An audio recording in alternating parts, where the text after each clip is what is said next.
Hey guys, Boris Conforce here, and today I want to share one of my favorite synthesizers with you. It's the Yamaha DX200.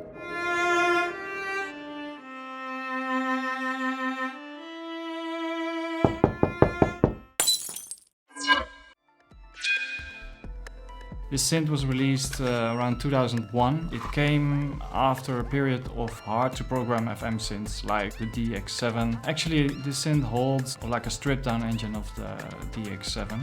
The DX200 was part of a series of desktop performance control synths. The most essential parameters can be tweaked in real time. Apart from a synth engine, it also came with 3 drum tracks.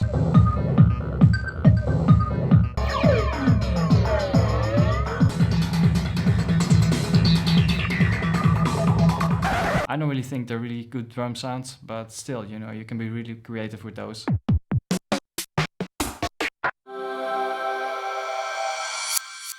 So why do I still use this thing? Well, simplicity, dedicated controls, and just a bunch of limitations. Number 1 is the amazing scene blend function. You can basically store 2 patches in 2 different scenes and blend these in real time. Another cool feature is the sequencer, but the sequencer is only monophonic.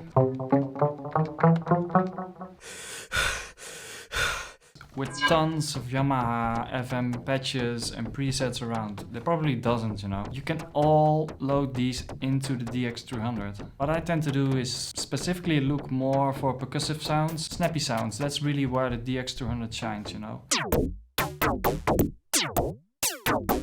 Another cool feature about the DX200 is that it holds a bunch of internal effects. My favorite effect on the DX200 has to be the internal flanger. I don't know why, but it sounds really glitchy, mechanical, and just super futuristic. Another effect I really like is the stereo delay. It's really great to play with the timings and the overall feedback. Another cool feature about the DX200 was the fact that it came with a filter. Now, this is not the best sounding filter out there. Even though it sounds slightly crappy, it's still fun to use, I think. So the downside of the DX200 was that it came with a ton of really ugly presets and patterns. The first couple hundred were fixed to the synth and you couldn't erase those. And they come from a time where 90s and early 2000s trance and house was really fashionable. So yeah, this era is kind of written into the synth. So a preset is fixed to every pattern. If you were to edit more parameters, you would have to get an editor nowadays. But then again, FM synthesis is a pain in the ass to program. I think one of the great things Yamaha did with the DX200, translating the FM synthesis into a more performance kind of area.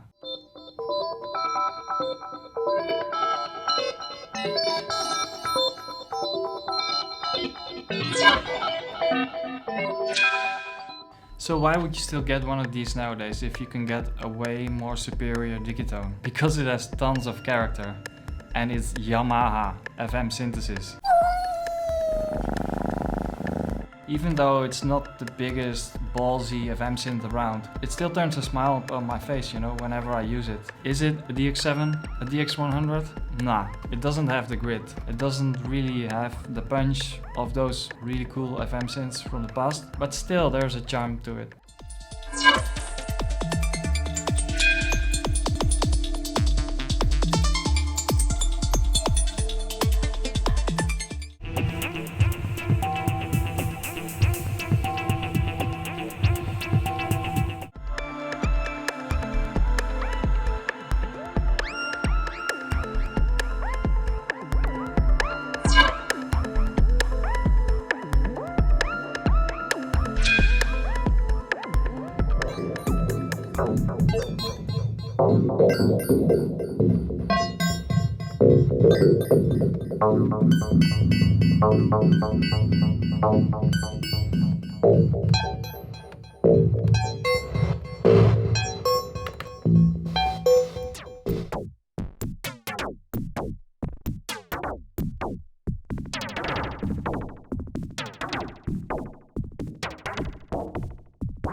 you.